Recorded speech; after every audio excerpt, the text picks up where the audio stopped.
Okay, so before that this episode starts, I really enjoyed the last one, so I hope that this one also turns out good. I've been getting some replies about what my friends think about it, and I think it's going okay.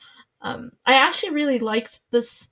I feel like it's such a narcissistic thing to do, though. So maybe it's wrong of me to like rant and put it out and think that I'm like so great or whatever, that I'm doing something really unoriginal, but whatever. Maybe this is helping me process whatever I'm thinking about. I just wanted to say, last video got copyright striked. No, it was copyright claimed because I put like the clip of other friends, but I couldn't figure out how to edit on the YouTube editor. So turns out it's blocked in maybe Italy or something. But doesn't matter. Like nobody's. I'm just sending it to my friends. So as long as it's still available in Canada, I'm fine with it. Anyway, next time I guess I'll hum, but it's not as great. So I don't know. Okay, so the last episode was a little bit more rambly than I would like.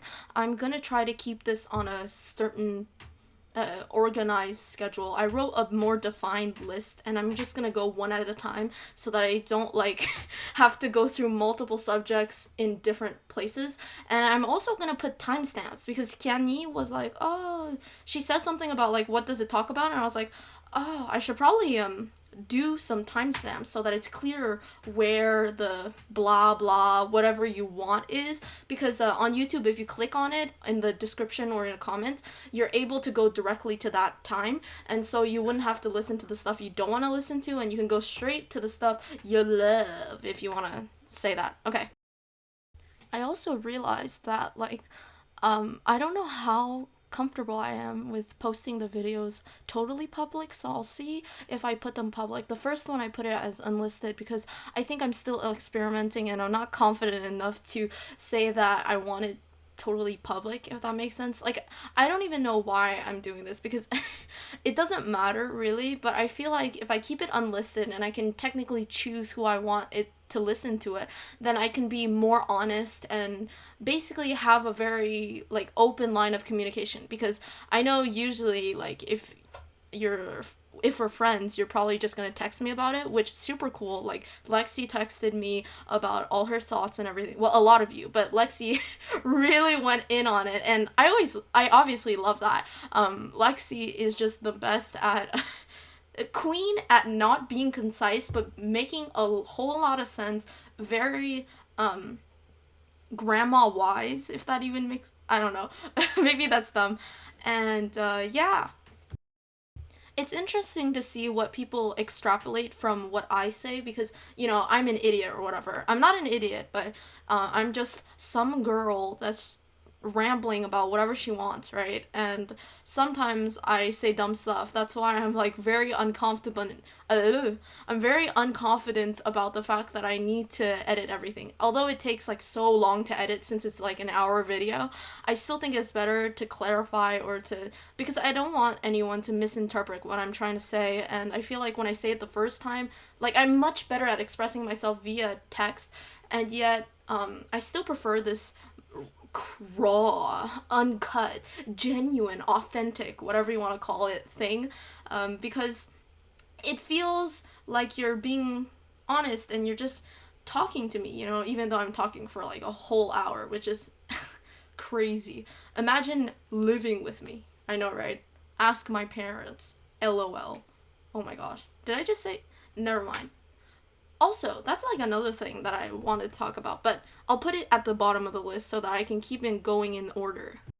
The next thing I wanted to talk about was how, oh my gosh, even though this is just audio, since it's so long, it takes literally over an hour and a half for me to upload this. So it's so frustrating because the editing software I'm using is so slow at uploading it, and so yeah, Oh, why I wanted to say that is because I was debating whether or not to put background music, because one of my friends said to, and then the other friend said not to. So I guess I'll keep it without background music for now, but I might switch around. Might do it one per week. I don't know. One on, one off. with that being said, my first official topic is gonna be a song that I like. I know it's probably really cringy of me to do this, but I wanted to just play a little, strum a little, do some, you know, it's probably really cringy. I'm probably gonna look back on this and be like, oh, that was so bad. But you know what? Even if I'm not the best at this, I just wanted to share, and I don't think there's anything wrong with not being the best and still doing something that you like and sharing it. So, yeah. I only say this not to say that you're like this person. It's because I used to like feel that I had to become an expert or really good at something to be allowed to show off something or to show, but it's so subjective. Skill and your level of skill is very, well, it's not necessarily only subjective. I just mean that it's all relative, right? And I think that even if you're not really that great, there shouldn't be anything stopping you from sharing something you enjoy. And again, I say this because I used to judge people who probably were on the start of learning a skill or doing something, and I was like, oh, well, that's not good. But um I I laugh at myself now because that's so ridiculous. How can you expect somebody to just be perfect when they start? And perfection obviously doesn't exist because, especially in aspects of art and whatever, it's like the imperfections that make the artist, or like the certain way that they'll do things and whatever. Also, I turned up the sensitivity just so that it would like maybe work better. Here I am rambling again when I'm not even doing the thing that I said I was gonna do. But I turned up the sensitivity, so hopefully it sounds better. I think it sounds better this way, but maybe I'll turn it back down for the next one. Like I said, I'm still trying things out, and it might not always work like perfectly. I'm currently undecided on which song to choose, so I will put the choices up right now and I'll tell you which one I chose. Is it working better now? I feel like it's still glitching. Sorry for the technical difficulties. I'm hearing it in my ears right now and it just doesn't sound right, but I don't know what to do to make it sound normal. It's glitching and I don't know what it is because I thought the mic was fine. Ooh. Here I go! Yay! Hopefully this is gonna work. Please make it work. Please make it work. And I'm sorry if I make any mistakes. I'm really trying, but I don't want to put too much effort in. Like, I wouldn't want to do 10,000 takes and just choose the best take because I'm trying to be real and authentic or whatever. Anyway.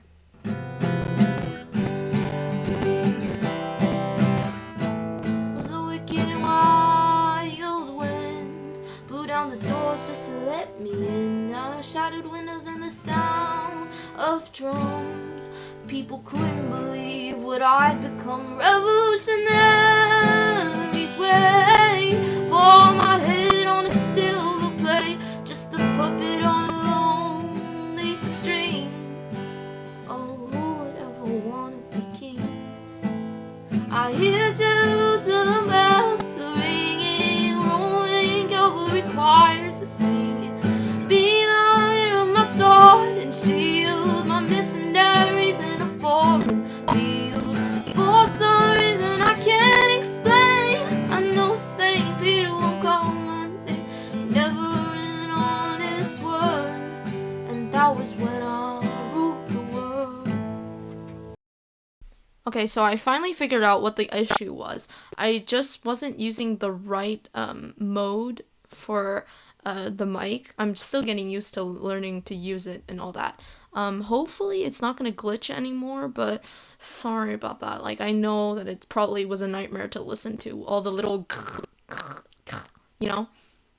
Oh no, it's still happening. I think now it might sound better, but man, I don't know why. I was so worried last time that the audio wouldn't turn out good, but it turned out fine actually. And now this time I'm having so many glitches, so I think that I need to figure out a way to do this better. I thought recording it on the editing software that I'm going to use would be easier because then I could just stop when I want to and edit it in as soon as it was. But I guess the world doesn't want me to do that because the editing software keeps glitching whenever I record on it. So now I'm gonna have to do the long way, download the file, and then go specifically to those times where I don't even remember when it was, Anyway, I'm gonna try to do better. I'm gonna try to be better.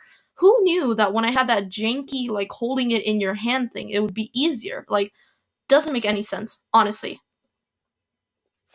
Moving on, I'm going to talk about my first topic that I have on here, which was it was actually on another podcast that I was listening to. It's Michaela Peterson's podcast, Jordan Peterson's daughter.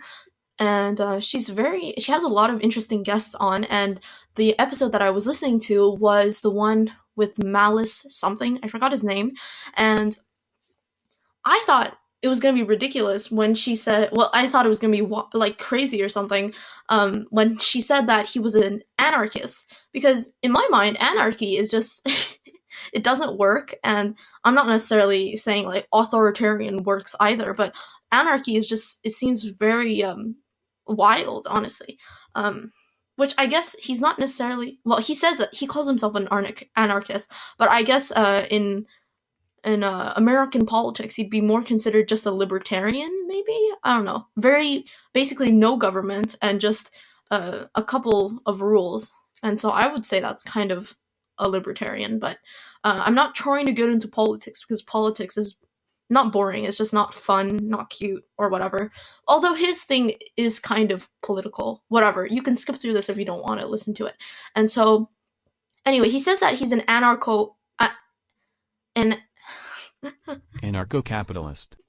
He says that he's an anarcho-capitalist versus anarcho-communist, which is what the traditional like amount of people think that anarchism is. Anarchy. What am I saying? Anarchism.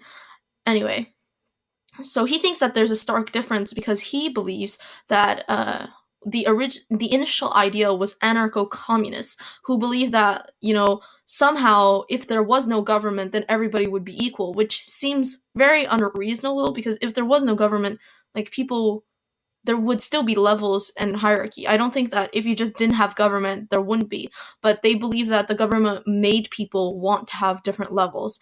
And so he said, I respect that, but my point of view is that without the government, or without very heavy government, or without much government involvement at all, he believed that the competition would help, or like, since there wouldn't be a police force, there would be every individual person could have their own protection that they chose. Whereas nowadays, if you call on the police, sometimes they just won't show up because they're like, oh, it's not worth it or whatever.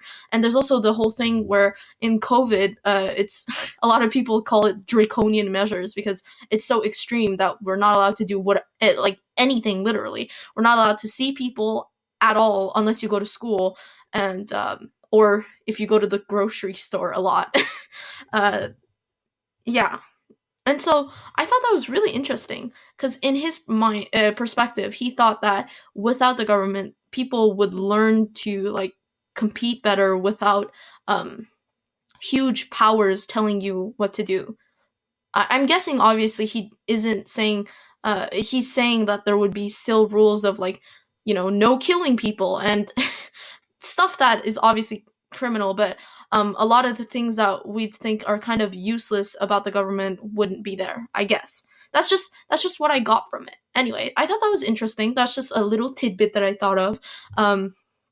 Man, it's gonna be so hard to do timestamps, isn't it? Amazing. It's fine. I've committed. It's fine. It's fine.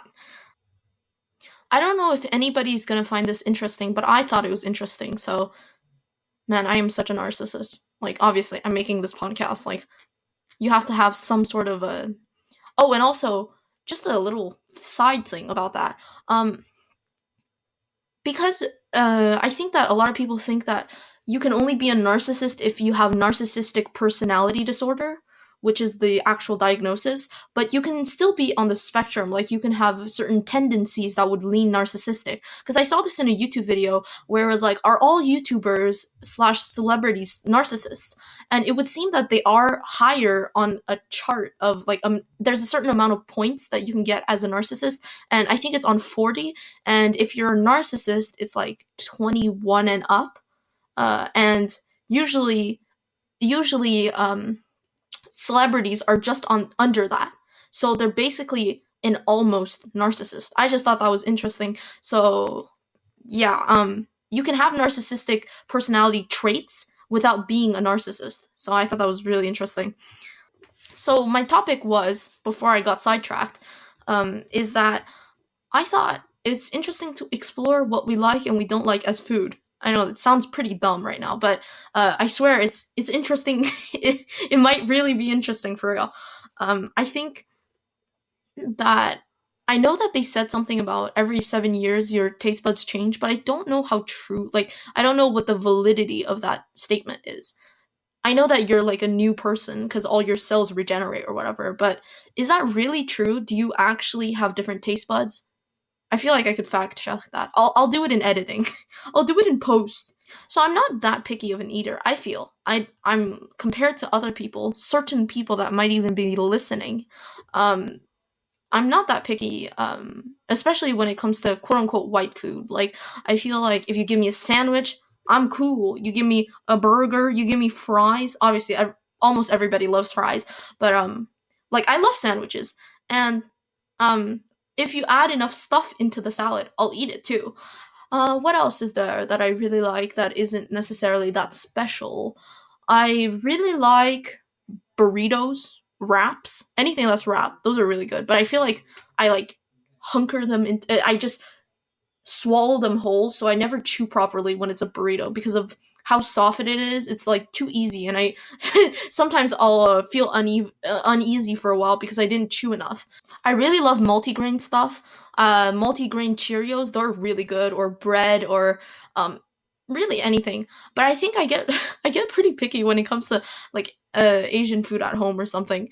I just something about it doesn't taste as good to me. Well, I love tofu obviously, and I love rice, and I it just sometimes the vegetables that are cooked just doesn't taste as good. Although cooked broccoli, that's some good stuff. Like raw broccoli's it's pretty mediocre at best, but cooked broccoli, that's some good stuff. That's delicious. I give it not 10 out of 10. I wouldn't give it 10 out of 10. I would give it an 8 out of 10, a very strong 8. So now I'm going to talk about the foods that I don't like, which aren't that many. I would admit like they're not that many. And I realized this only today in whilst we were doing like the architecture class we had in science, because we're making this what's it called? It's like a parade float cart thingy. We're making a miniature one. One per each teammate in each team, and we're all doing it at home, which is kind of ridiculous if you think about it, because it's like, how do you expect us to just do that? And she gives us 5 hours, which is, I mean, it's not a small amount, but it's doesn't seem like it's a reasonable amount of time because we have to all do it by ourselves. And let's be honest, we're not the most savvy generation, since we're always, well, we have stuff that does it for us, or we just don't do it. Anyway, I'm getting off track. I thought about this whilst they were talking because I realized they were talking about coffee, like my friend was making coffee, and I realized, man, I don't like a lot of drinks. Like, I don't like coffee. I don't like soda of any kind. I don't like eggnog, which is crazy, I know. Well, I tried it just once, but I didn't really enjoy it. I think because it was hot milk, and I don't really like hot milk. I don't not like juice, but I don't really choose to juice either. Well, most of the time I just drink water because I'm so bland or whatever. Although I kind of like tea, but I don't necessarily go out to look for it unless it's bubble tea, because bubble tea good. Oh, I forgot which friend told me this, but one of my friends said that she didn't like bubble tea. I was shook. I was just I think Misha said that, like, Misha never tried bubble tea before. And I was like, that is wild. You have to. Like, for a Eurasian person, that's just essential. Because Misha's Russian. That's why I'm saying Eurasian, because, you know what I mean. Anyway, I also don't like mint. I don't like peppermint. I don't like spearmint, like gum type of thing. Um, yeah, just in general. I don't like mint in food either, just like the actual leaf plant. Oh, another thing. I don't like coconut shavings. You know when they put coconut shavings on cake? Don't like that. I don't like coconut oil either, really, but I can tolerate it. I remember once in, oh, man. must have been in like 5th or 6th grade, which is such a long time ago now. Can you believe it? Just reminisce on 5th and 6th grade. I don't know if you guys remember her. This is mostly towards the people who were at Awana. Um, there was this family. I can't believe I can't remember their last name, but all of them were kind of short. I remember because Katarina, the girl that was our age, she said my mom was diagnosed as like a very gigantic dwarf. So she was diagnosed with dwarfism. Even I mean, maybe it's not a diagnosis. I don't know. I just assume that's the word. I'm paraphrasing, of course. She's a giant dwarf. Like she's supposed to be a dwarf, but she's like very tall for one, if that makes sense. And so it's okay that I say that they're short because they were I think it's okay that I say they're short. Hopefully. Anyway, Katarina, she was the girl that was my age, like in the same grade as I was. And we made friends or whatever, and we went to her house once to bake cookies because it was one of the sections, I think it was gold. It was a gold section, and it was like you can bake cookies or you can mail out cards. I can't remember. But yeah, we baked cookies for all of the Sparkies and the Cubbies because we were two girls doing it, so we did it like we just combined it. And I remember at the time it was we finished at around 11 p.m. and it it was honestly terrible because I was so tired. At the time, that was really late for me. Like I would sleep at 8 o'clock, 8:30 or 9, and staying up until 11, especially cooking all of those cookies, took a toll on me, my guy. When my mom showed up, I was dying. I was like, oh, I can't even wake up right now. Anyway, I think we made 70 cookies. I can't, don't fact check me on that. I don't really know. Maybe I should hit up Katerina, because they moved. They moved to Dad. Where did Katerina's family move to? You know, the really short family that was at Awana for like 2 years. The Kirstens, that's their last name. New Hampshire? Something. Jersey? Pennsylvania, maybe. Wait, didn't they move to maybe they moved to New Brunswick? Oh no, that's the other family. Yeah, I know, but I thought, yeah, they moved to the US. New Jersey or something, right? I think it was a new something. It was either New Hampshire or New Jersey. So, anyway, um so yeah, they moved away, but oh, back to the coconut thing. So we used coconut oil because somebody was allergic to regular butter. Oh no, it's because it had dairy in it. So lactose intolerant, wherever. And so we used coconut oil, and I remember tasting it, and I was like, oh, this tastes so coconutty. I don't like it. And it's not even because it wasn't the regular butter. It's just because I've used margarine for cooking, and it's fine. It's a substitute. It's whatever. It doesn't taste as good as regular butter, but it's just that I don't like coconut. What else don't I drink? Oh yeah, back to soda. I used to think that I could drink orange soda, but it's not for me. Like, none of the sodas. I can drink like iced tea and stuff. I think it's the fizz. I don't like fizz, and so that's a thing. Another thing is coffee. I don't like coffee, the bitter taste, but even if you add a lot of sugar, it doesn't taste as good. As though, although I did like that Oreo thing that McDonald's has during the summer. It's like a milkshake coffee thing. We had it once. I think it was like one of the $3 deals that they had. So it was a $3 Oreo milkshake type of coffee thing. It was like milkshake with a side of coffee, if that makes sense. It was just a splash of that caffeine, and I think my consensus is that coffee just isn't for me. And I'm also kind of scared to actually start drinking coffee because I feel like I'm gonna get addicted like the rest of my family. I mean, my brother drinks it black, and my mom and dad basically add just a little bit of milk and sometimes sugar, and that's it. And I don't think I want to do that. I want to not depend on anything, on substances, if you want to call it that, even though it's just coffee, but you know what I mean. Um, Tea used to make me sleepy actually, but now it doesn't. Coffee, eh, given if you like the taste of coffee, I think the smell of coffee is okay. You can get used to it, but I used to like even hate the smell of coffee. I give it like a 4 out of 10. Like if you told me I had to drink it, I wouldn't be like, "Oh, this is the end of my life" or whatever. And that's what I mean by I'm not picky, because I feel like some of these people I know literally will just make this super dramatic thing happen where they're saying this is the worst, I can't believe you're making me do this, like pretty spoiled stuff in my opinion. IMO in my opinion, allegedly.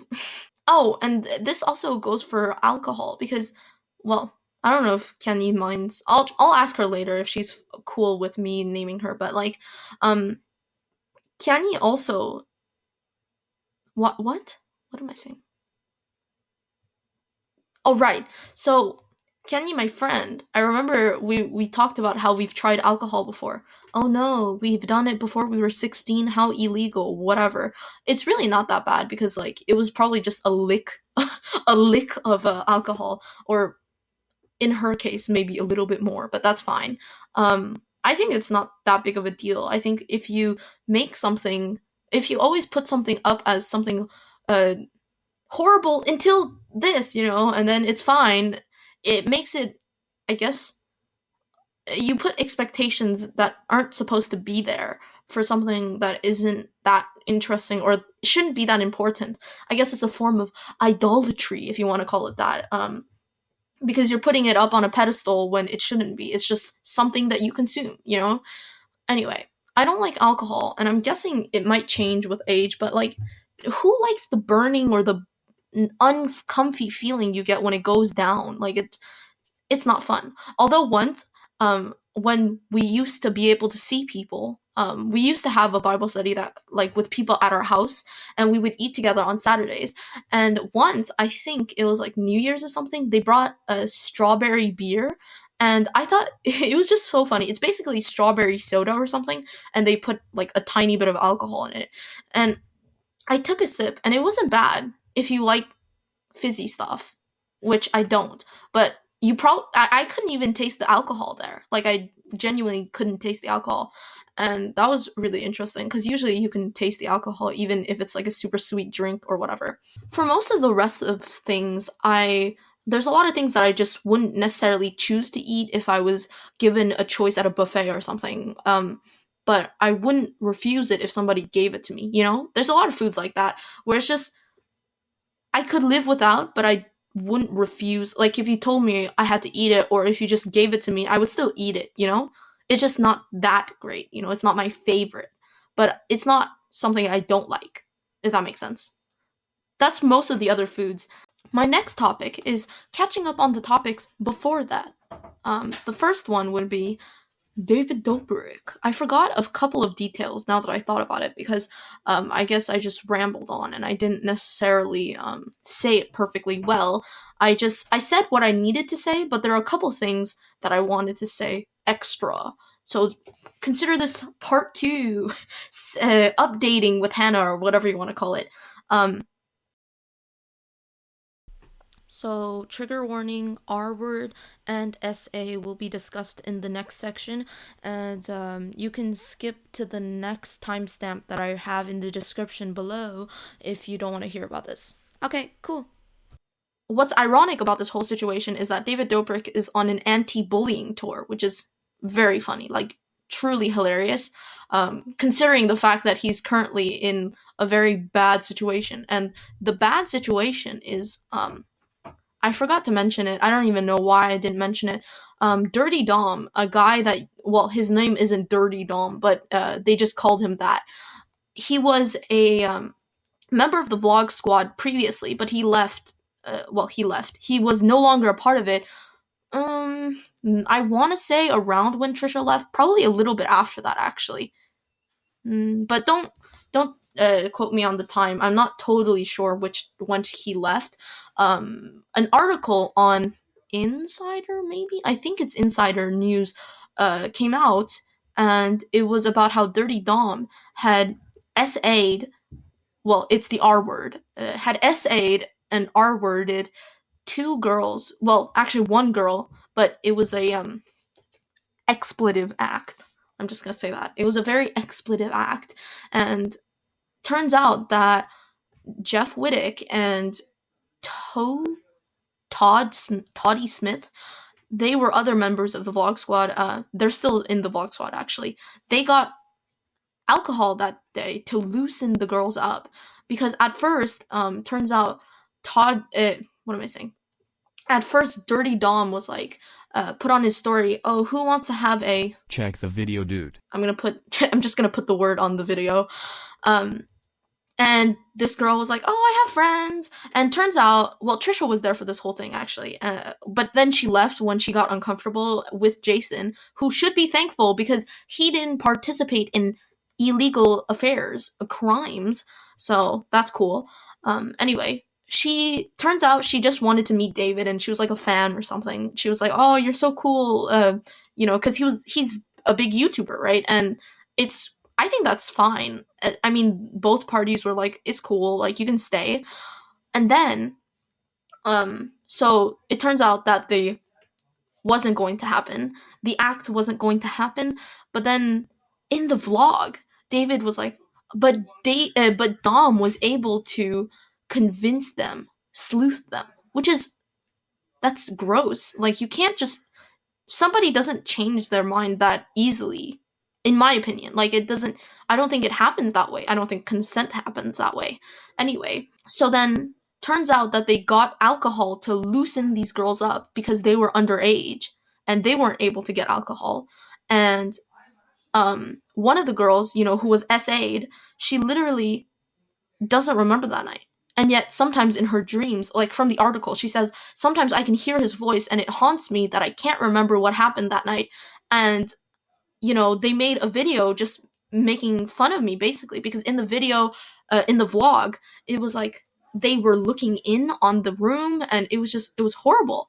And Jeff Wittick came out with a video which just made him look like an absolute clown because it wasn't even targeted towards Jeff, because Jeff was just, I guess, a bystander and didn't really realize what was happening. Because obviously, if they knew how bad it was and how, like, she said that she was blackout drunk, and her friend, until like the next day, asked her about what had happened, the SA.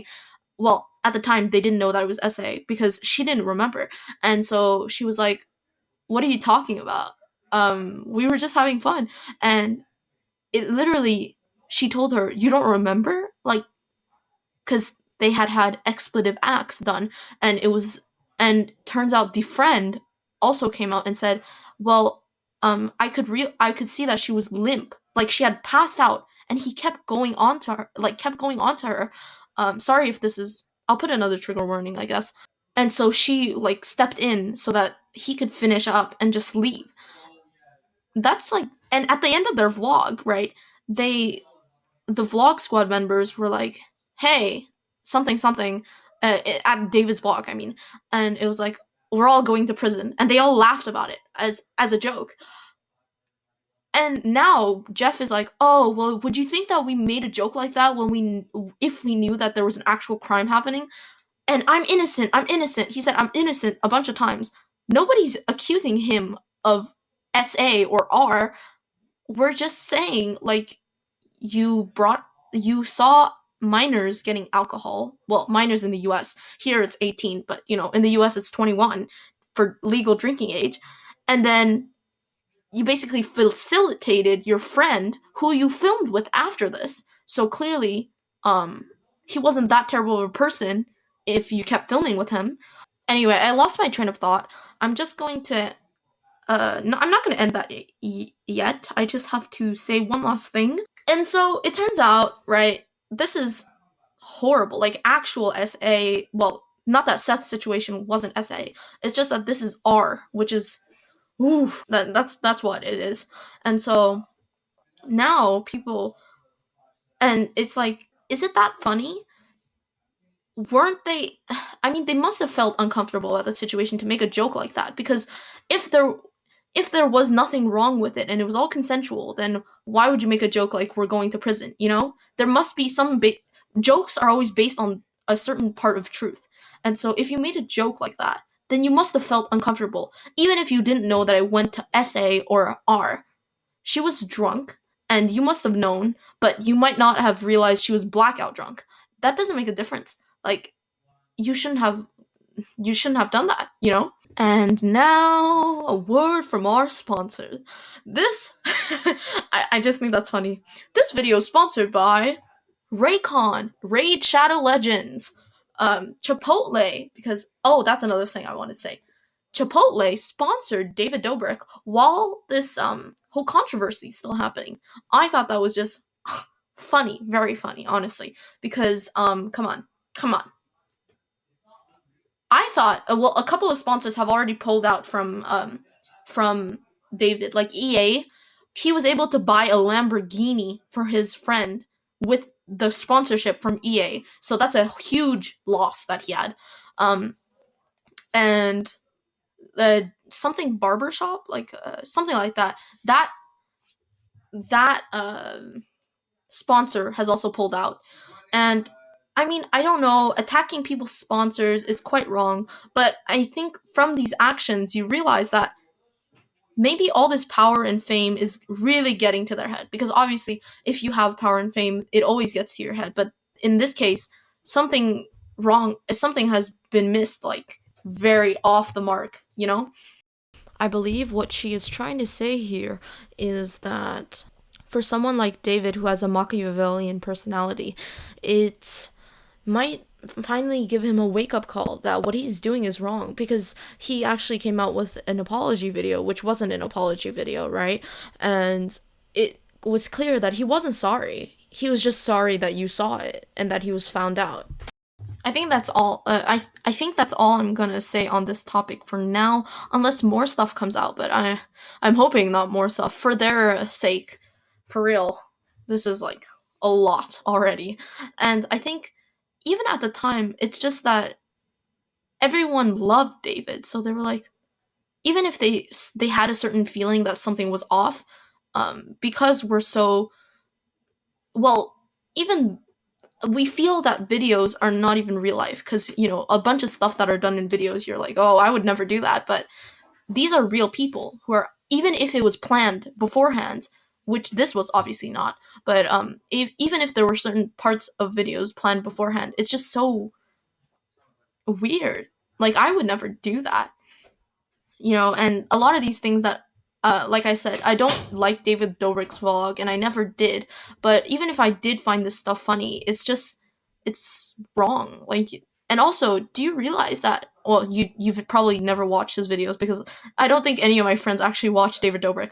But uh, but basically, he's always filming his friends doing like dumb stuff or messing around, being like stupid or whatever. But it's never him doing these things. He's always just laughing behind the camera about, oh, look at how ridiculous this is.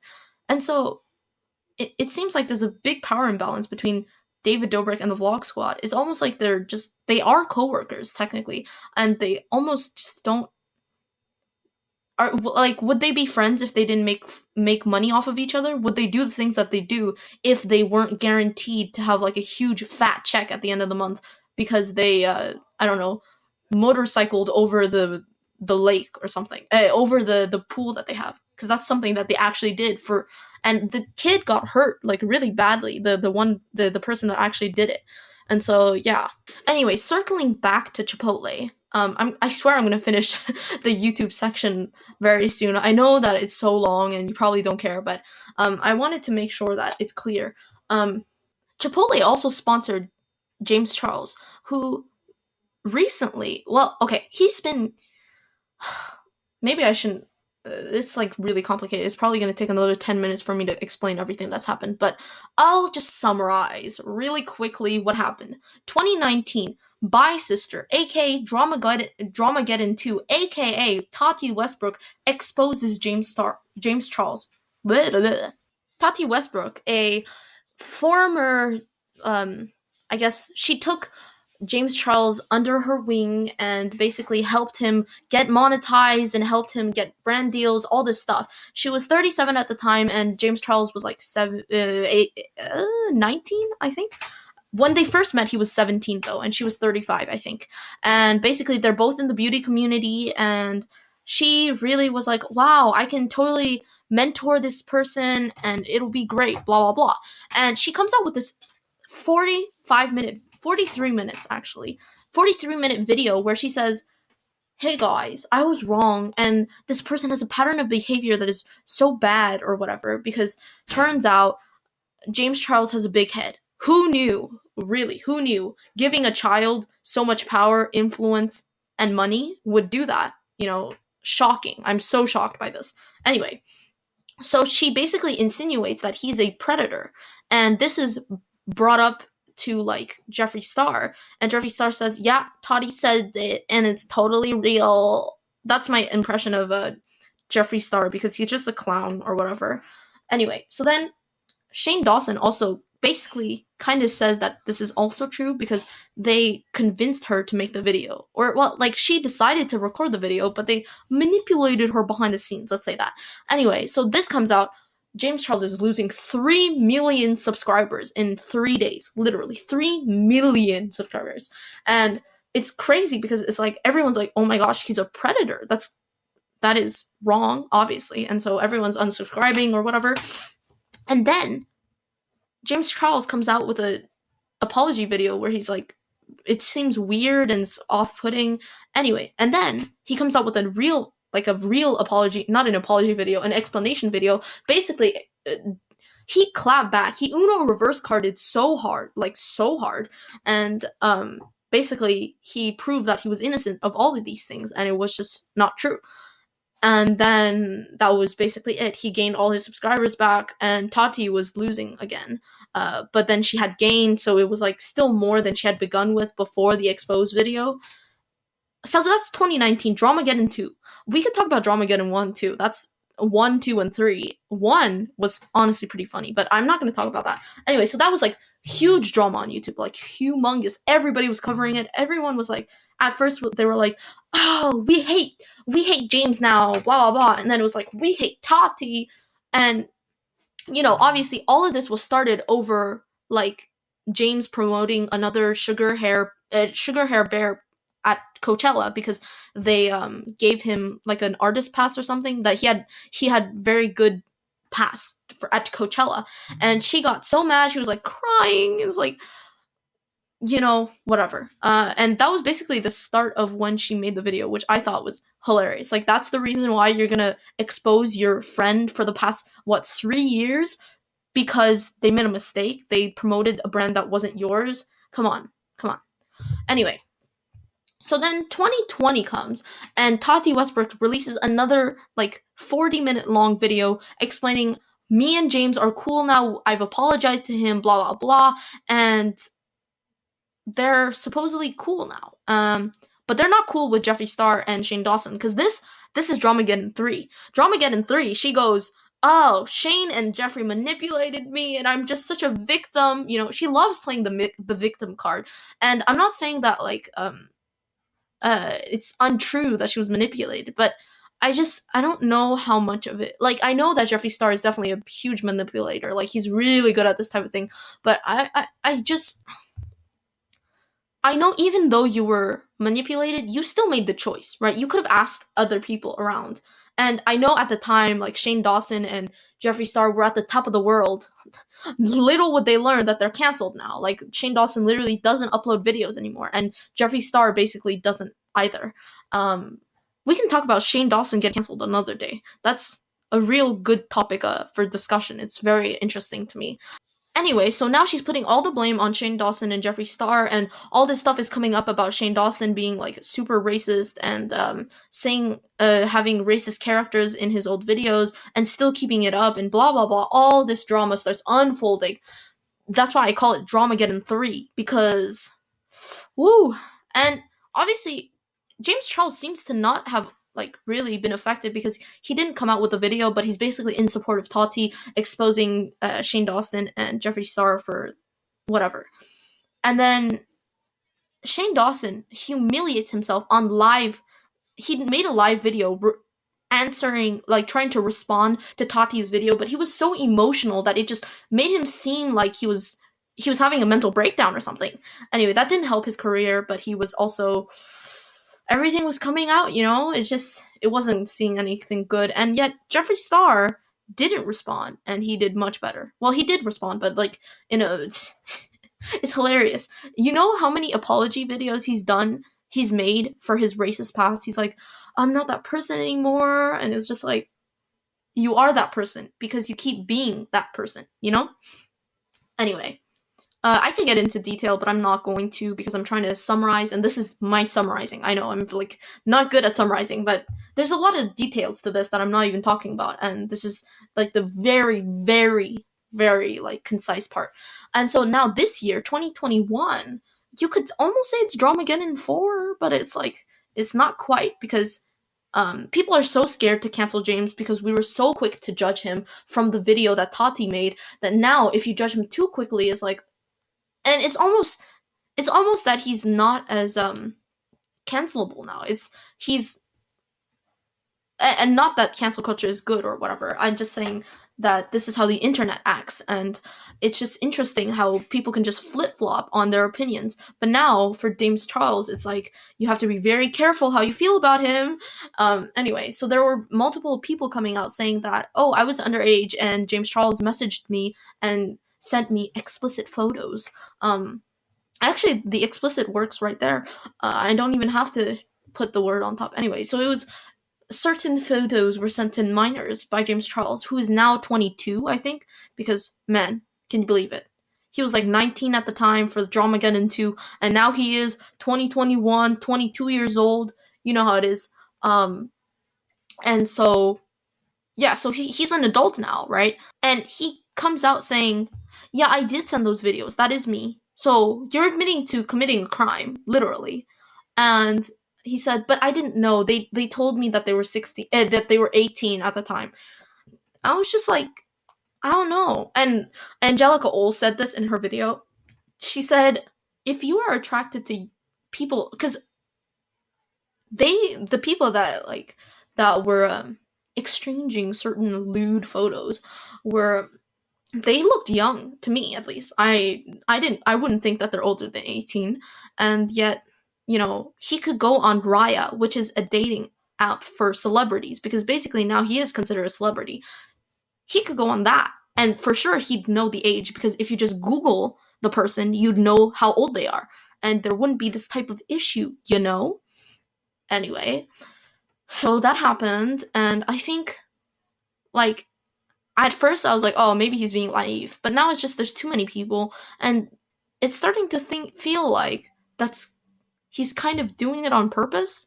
Like, why can't you just date somebody who is your age and who you know is your age, who lives near you, not like in another state, because he lives in California and all these people live in like Colorado or something, which is just, it's so strange. And yeah, I mean, those are my thoughts. I don't have a necessarily concrete opinion that he's definitely guilty of crimes, but I don't know if he's guilty with his intent, if that makes sense. I don't know his intent, and I don't think that we will know. But anyway, he is not canceled currently. He is still sponsored by Chipotle, and he actually released a video with a bunch of other people, like, I can't remember, but a bunch of people playing Minecraft, I think. And that, I think, is very funny, because he's still, like, just people on the internet now that I guess don't have the same level of judgment that we should hold them accountable or something.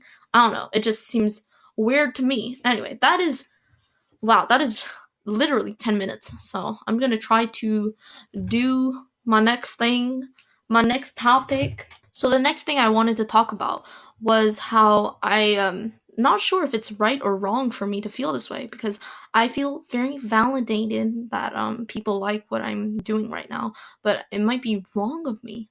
I don't know. That's just a very short thing. I'm just not sure if it's morally right for me to like feeling validated, but I guess that's part of when you're releasing content. And sometimes I'm not sure if they actually like it, because it's like, you're my friend, and if you told me you don't like it, then that would like obviously hurt my feelings.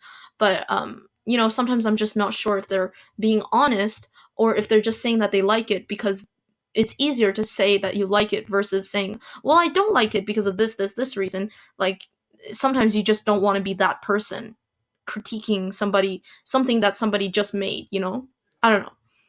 Maybe they do like it, but I'm just not totally sure on that because listening to myself ooh, is pretty hard right now. But you know, and I'm like, I might be going overtime with this, but I just have a last little thing I wanted to talk about. It's not little, but you know, these are well, it's actually two topics, but it's basically the same thing. Um, I think that there should be a stark difference or thing where we separate being unconfident versus being humble. Being humble is saying, I might not know everything, but this is what I think, versus being just, oh, well, I don't know anything. And, it's not even good, it's whatever. And I'm honestly guilty of of doing this where I'm being unconfident versus not I'm not being humble. I'm just blatantly saying, well, it's horrible, so don't do it. And I think it's a kind of a manipulation tactic almost, where you're saying, oh, well, it's horrible, and you want to like seek validation, and you're saying it's the same thing as virtue signaling. Oh, I could talk about virtue signaling in the next one. Virtue signaling, I hate it. It's the worst. Anyway, so I think that there should be a separation between being unconfident and being humble, because you should be humble. You shouldn't say this is just horrible, it's the worst, and I hope you like it though. It's disingenuous in my opinion. What? And this is really me nitpicking, like you probably don't even care about this, but I think it's important to use the right words when you're trying to explain something, because obviously people can misconstrue what you're trying to say, but also when words have power, obviously they have much power, especially if you're like a Christian like me. You have to understand that every word that you use will mean something and does mean something. And well, obviously if you're learning a new language, like you have to use simpler words because you don't know all the words. But when you're speaking a language that you know well, I think it's important to choose precisely what you mean and mean what you say, right? Because to quote the Chainsmokers, there's nobody into the hypocrisy of human heart. That's from their, I think it's from Honest. It's the beginning of their Honest. They put it a snippet from their interview, and it was like, I think always be the first to add yourself. I think, because there's nobody into the hypocrisy of human heart. Anyway, it was very fake deep in my opinion. Well, it was. I mean, it does mean a lot, but it's almost kind of fake deep to put a snippet of yourself saying something. I don't know. Maybe that's what I'm doing right now. So who am I to judge what they put in the beginning of their songs? But anyway, this is me nitpicking language, obviously, but good and bad people. I especially do not like it when I saw this video on Jubilee, I think, and it was literally it was religions versus atheists, and this Christian guy said, well, usually you have to sit on the chair if you agree with the statement, and you stand up if you disagree. And it was like, I am a good person. That was the statement, and he went to sit, and I get why, because are you saying that you're not a good person? But the idea is, I don't believe in good/bad people, because nobody is just good or just a bad person. We're a culmination. We're the sum of all of our experiences, or whatever you want to call it. But I don't think that a human being so complex as it is can be categorized as just good or bad. You can do things that are good or bad. You have actions that are that can be viewed as good or bad. But I don't think a person can be overall judged as just yes or no, you know? And maybe call me crazy, but even the people that you think are very bad, like using the word bad, it's they're not even bad, like who we have all made mistakes in our life, and we maybe some of them are not as bad as other mistakes, but that doesn't make a difference when it comes to just judging someone because you think that you're better than them, or because you think that somebody else is better than them. Yes, in your eyes it may be so, but well, if you want to go back to the Christian point of view, I don't know why I put a southern accent whenever I say something like that. It's just maybe I think southern is Christian or whatever, but I think that especially when a Christian person is saying that, it's wrong because there is no polar opposites. Anybody is worthy of forgiveness. That's what Jesus said, and anybody can come have very big. They can be literally. They've done. There's a lot of Christians who have done terrible things, but they've come back from it. They've actually changed. They've become better people, which is something I couldn't say of a certain Dober character right now. Just by the way, and I think better is not the same as saying good. You know, at least for me, they've done actions that have proven that they've changed. Anyway, I'm going like way too long on this. I just think that if you're a Christian and you're saying, yeah, I'm a good person, that's just wrong. Like, oh my gosh, if you've seen the 1000 to 1 episode where it was this girl, she literally said, I'm a good person, I donate money. How pretentious do you have to be to affirm, yes, I'm a good person? Like, if you believe or if you subscribe to the idea that like people can be good or bad, why would you say you're a good person? Like, if you are a good person in your opinion, you wouldn't need to say it. It's like Gabby Hanna when she was having her mental breakdown last year. She was like, I'm the happiest I've ever been in my life. Look at all the things that I have. Obviously, that's a sign that like you're just trying to overcompensate or almost convince yourself while you're convincing other people that you're happy or whatever it may be.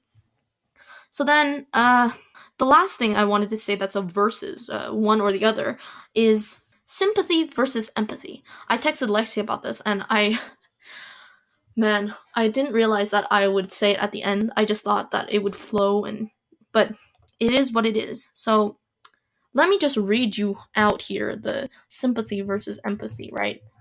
Sympathy. Definition of sympathy from Merriam-Webster: feelings of pity and sorrow for someone else's misfortune, or understanding between people, common feeling. So that is what sympathy is. And what is empathy? Oh, and that's another thing that, like, king of YouTube, Shane Dawson, at the time when he wasn't canceled, was he always said, I'm such an empath, I just feel what everyone feels. Now that you look at it, it's so disingenuous. Like, can you really say that? Saying that you're an empath is the same thing as saying I'm a good person. It's why do you have to say it? Like, don't your actions prove it? Anyway, empathy, the ability to understand and share the feelings of another. So, basically, what I'm trying to say is empathy is feeling what another person feels. Sympathy is understanding what another person feels or comprehending how something might affect another person. So, that's the definition from the dictionary. So, don't at me. Anyway, so the problem with nowadays, I think, is that we are so consumed by empathy, and we are always trying to, and look, I do this too. I sometimes feel too much from things like, when you see, oh man, an example of empathy, if you want to find an example, would be, I have this video that I watch a lot. It's from the Dodo channel, and it's this dog who gets adopted by this guy who basically travels the country in the US by this big RV, and he has 8 other dogs already that he's adopted along the way in his life. He quit his job because he wanted to just save more dogs. He grew up going to the pound, I guess the pound, and he saw a lot of these dogs who, didn't have homes, and he would take care of them. He would volunteer there. Anyway, so he adopts this 150-pound German Shepherd who is overweight, obviously, and he needs to lose 50 pounds to be 100 pounds. Yeah, because they're, usually German Shepherds are around 70 to 80 pounds, but some females can be around 50, and some, there's the King Shepherd or the bigger sized Shepherds that can be around 100 pounds. And so he was one of those that are like just naturally bigger, and he was, mistreated in his old home. Clearly, he didn't even know what it was like to eat normally. Well, at the shelter, they obviously started feeding him, but he didn't really know what it was like to be happy, I guess. And every time I watch that video, I start crying because I feel this dog, even though, this dog didn't really understand what was happening, he just felt happier more often. But this person, dedicated a long time to help this dog lose weight and become happier, have a family, all these other dogs like encouraging him having fun, and him playing with all these dogs, and he gets to travel the country with his new dad, right? Anyway, every time I watch that video, it makes me cry. And that's empathy. You feel what another person feels, or you feel um what the video wants you to feel, right?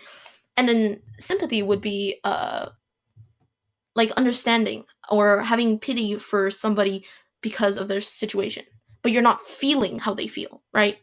And so well, I can't really find another example for feeling, just you understand. And so I think the problem now is we're always going by our feelings. We're just like, oh, but do you know how hurt I feel from this? And it's like, yes, I do. And it doesn't get us anywhere. Just going off of our emotions that are fleeting, that are futile, it doesn't help, right? It doesn't really advance things. And people are probably gonna like, this may be even an unpopular opinion, but I think you have to feel sympathy, but you cannot feel too empathetic, because you have to keep going, and most of the time you have to go with what's logical, what makes sense, and not, oh, but look at poor them and this and that, whatever. I'm not gonna give specific examples because don't want to get triggered or whatever. Don't want people to get triggered from it. And I think you'll have to try to be objective, because I think empathy makes us not as objective. Our emotions blind us, and we suddenly feel like we have to do something versus we think that it's the right thing to do. You know what? I'll give an example. When you have someone that is your friend and they've hurt you, what you feel is that, oh, well, they hurt me. I want to hurt them just so that they can feel how I feel right now. But after a little bit of time, you can realize that, no, I don't actually want to do that. That's just how I felt that I wanted to do. Thinking about it logically, you realize, no, I think I need to tell them how I felt so that they can understand. They can sympathize with how I feel, but they don't have to feel what I feel. Yeah? So basically, I wanted to clear up. I don't think that example was the best because it wasn't really illustrating empathy in the type that I wanted to explain. But obviously, I want you guys to know that my word definitely is not the gospel, especially as a Christian. I have to say that, I feel like, because these are all opinions, and I'm not telling you that you should feel how I feel. You should form your own opinions, learn, take what you want from this, and truly, you obviously can think differently from me. I don't have a problem with that. This is just something that I've been frustrated with, that I feel like is so pushed on us, and I just wanted to show that there was a different opinion, I guess. The point is that when you feel empathetic, it's not necessarily wrong, but it doesn't always bring any progress, because as much as you can say that you feel exactly the same as somebody else, it doesn't really help. You have to consider, by understanding how they feel and considering their feelings without clouding it with like you feeling exactly how they feel, because you might not always make the right decisions when you're in those headspaces. Not that emotions are bad, it's just that emotions can guide us in places that we don't necessarily want to go. Okay, I think that's it. Happy episode 2, and I can't wait for the next episode. I'm sorry this one was so long. I thought that I would like keep it at 40 minutes, but I just it just kept piling. There's so many things I want to talk about, and I keep going, man. I keep going.